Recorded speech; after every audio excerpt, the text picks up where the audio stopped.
ಗಡಿ ಬೀಜ. ಹೇಗೆ ಎದೆನ ಉಂಟಾ? ಇಲ್ಲ, ಆರೋಗ್ಯ ಸರಿ ಇಲ್ಲ. ಆರೋಗ್ಯ ಸರಿ ಉಂಟು. ಮತ್ತೆ ಏನಾಯ್ತು ನನಗೆ? ಗಡಿಬಿಡಿ ಮಾಡಿ ಬಂದೆ. ಗಡಿಬಿಡಿಯಲ್ಲಿ? ಹೌದೌದು. ಮನೆಯಲ್ಲಿ ಹೆಂಡತಿ ಗಲಾಟೆ ಮಾಡಿದ್ಲ? ಮನೆ ಗಲಾಟೆ ಅಲ್ಲ, ಮತ್ತೆಂತದ್ದು? ಹೆಂಡತಿ ಗಲಾಟೆ ಮಾಡಿಗೆ ನಾನೇ ಮನೆಗೆ ಹೋಗುದು 6 ತಿಂಗಳಿಗೊಮ್ಮೆ. 6 ತಿಂಗಳು ಕಳೆದ ನಂತರ ಹೋಗುದು. ಇನ್ನ ಮನೆಗೆ ನೀನು ಹೋಗುದಿಲ್ವಾ? ಇಲ್ಲ, ನೀವಿದ್ದೀರಲ್ಲ ಇಲ್ಲೇ ಇರುವುದು ಅಂತ. ಹಾಗೆ ಹಾಗೆ ಹೊರತರಬೇಕು. ನಮ್ಮ ನಗರವನ್ನು ರಕ್ಷಣೆ ಮಾಡಲಿಕ್ಕೆ ಇದನ್ನು ವಿಷಯ ತಿಳಿಸಬೇಕು ಅಂತ ನಿನಗೆ ಒಂದು ವಿಶೇಷವಾದಂತಹ ಒಂದು ಉನ್ನತ ಹುದ್ದೆಯನ್ನು ಕೊಟ್ಟಿದ್ದೇನೆ. ಅದನ್ನು ನೀನು ನಿರ್ವಹಿಸ್ತಾ ಇರ್ತೇನೆ. ಹೌದೌದು. ನನಗೂ ಒಂದು ಜವಾಬ್ದಾರಿ ಅಂತ ಉಂಟಲ್ಲ. ಯಾವ ಬೋರಿ? ಜವಾಬ್ದಾರಿ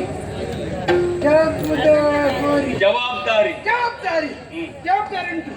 ಅದಕ್ಕಾಗಿ ನಾನು ನಾಡನಲ್ಲಿ ಸಂಚರಿಸಿ ಏನಾದರೂ ವಿಶೇಷ ಉಂಟು ಅಂತ ನೋಡುವ ಸಮಯದಲ್ಲಿ ಇವತ್ತು ನಮ್ಮ ನಾಡಿಗೆ ಸೇನೆ ಬಂದಿದೆ.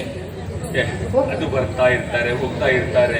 ಎಂತ ಜಾತ್ರೆ ಉಂಟು? ಜಾತ್ರೆ ಅದು ಯಾವಾಗ್ಲೂ ಅರಸರ ಮನೆಯಲ್ಲಿ ಜಾತ್ರೆ ಆಗ್ತಾ ಇರ್ತದೆ. ಬೇಕಾದನ್ನು ಕೇಳ್ತಾರೆ, ನಾವು ಕೊಡ್ತಾ ಇರೋದು.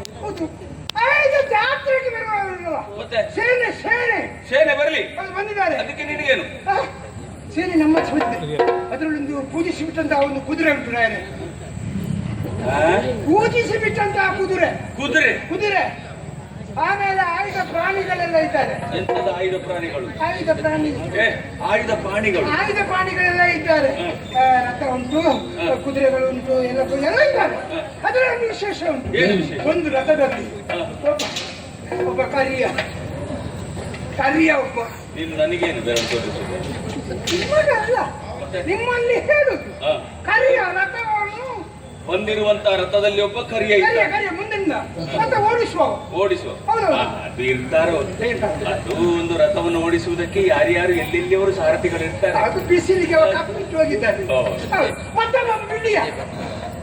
ಬಿಳಿಯ ಪಕ್ಕದಲ್ಲಿ ಕುಳಿತುಕೊಂಡವ ಬಿಳಿಯ ಅಂದ್ರೆ ಬಿಳಿ ಇದ್ದಾನೆ. ಹೌದೌದು. ಉದರೆಲ್ಲ ಕಪ್ಪು ಕಪ್ಪು ಅಷ್ಟೇ ಅಲ್ಲ. ಇದು ರಥದ ಧ್ವಜ ನೋಡ್ಬೇಕು. ಧ್ವಜ ನೋಡ್ಲಿಕ್ಕೆ ನಮಗೆ ರಥೋತ್ಸವ ಅದಲ್ಲ. ರಥದ ಧ್ವಜದಲ್ಲಿ ಮಂಗ ಅವ ಓಡಿಸಲಿಲ್ಲ. ಇಲ್ಲ, ಅದು ಮಂಗ ಅಲ್ಲೇ. ಹೀಳು ಅರ್ಥವೇ ಆಗುದಿಲ್ಲಲ್ಲ ಮಾರ್ರೆ. ಇದು ಎಂತದಿದೆ? ಕುದುರೆಯನ್ನು ಓಡಿಸುವ ಕಪ್ಪಿನವ, ಅದರಲ್ಲಿ ಕುಳಿತವ ಬಿಳಿಯವ, ಅದರ ಮೇಲಿದ್ದವ ಕಪ್ಪು ಮಂಗ. ಇವರನ್ನೆಲ್ಲ ಸೇರಿಸಿಕೊಂಡು ಬಂದಿದ್ದಾರೆ ಸೇನೆ. ಸಮುದ್ರದ ಬದಿಯಲ್ಲಿ ಸೇನೆ ನಮ್ಮ ನಾಡಿಗೆ ಮುಟ್ಟುವಂತಹ ಸ್ಥಿತಿ ಉಂಟು. ಅದಕ್ಕಾಗಿ ಚಾರಕರ ನುಡಿಯ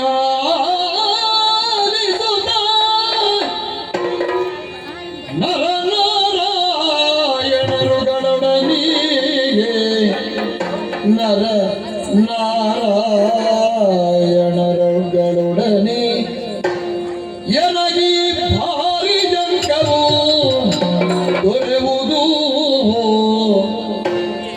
ಅವರೊಡನೆ ತನಗಿ ಭಾರಿ ಜಂಕವು ದೊರೆಯುವುದು. ಹಯವನು ತಂಗಿರನೆ ಕೀಳ್ದು ಹಯವನು ತಲ್ಲಿ ಭಯದಿಂದ ಕತ್ತರಿಸಿ ನೀನು ಹೇಳುವಂತ ವಿಚಾರಗಳನ್ನು ಮನಗಂಡೆ ಅರ್ಥ ಆಯ್ತು ನನಗೆ. ನರನಾರಾಯಣರು ಈ ಕಡೆಗೆ ಬಂದಿದ್ದಾರ?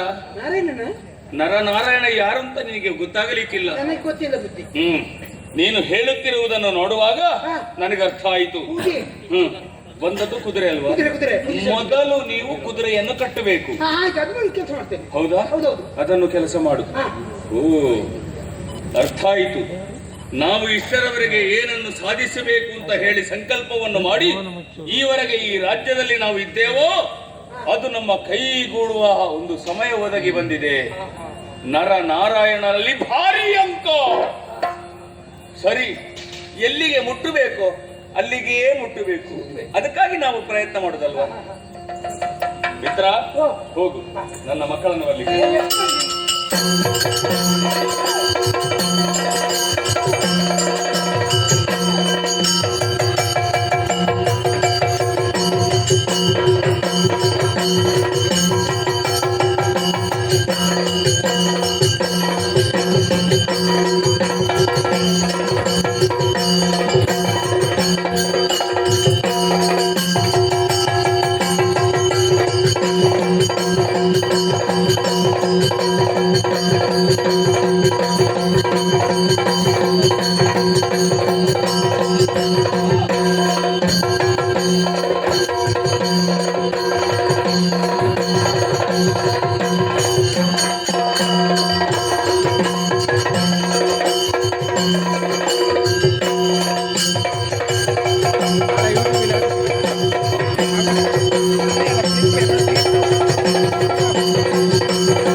ಕೇಳಿ ದೇವೇಂದ್ರನ ಮಗ ಅಂತಿಗ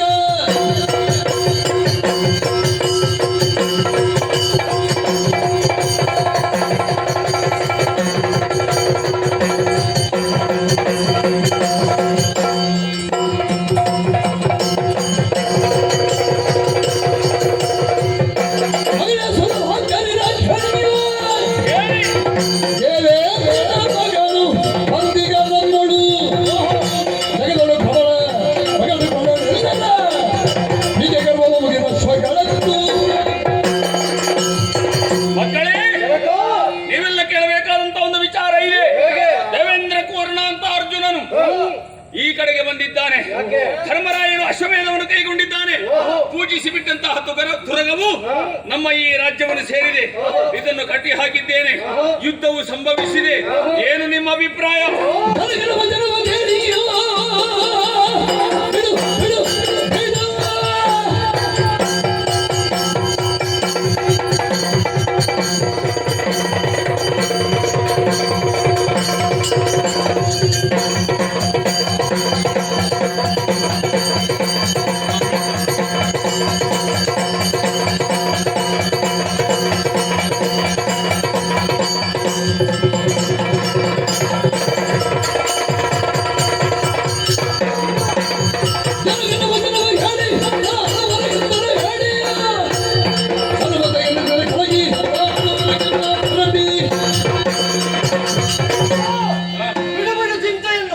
ಒಂದು ಒಪ್ಪಣೆ ಕೊಟ್ಟಿಂತಾದ್ರೆ ಒಂದವರ ಸುತ್ತನ್ನು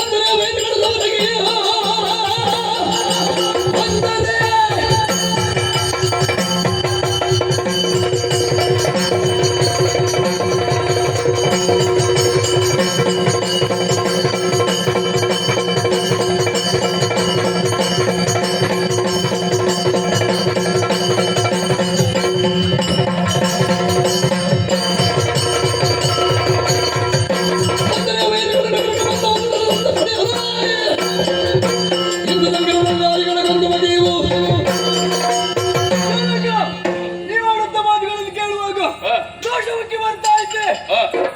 ಸುತ ಬಂದನೆ ಬಿಡುತ್ತಿದ್ದೆ. ಕೊಡಿ ಒಪ್ಪಣೆ. ಸೇನಾ ಸಮೇತರಾಗಿ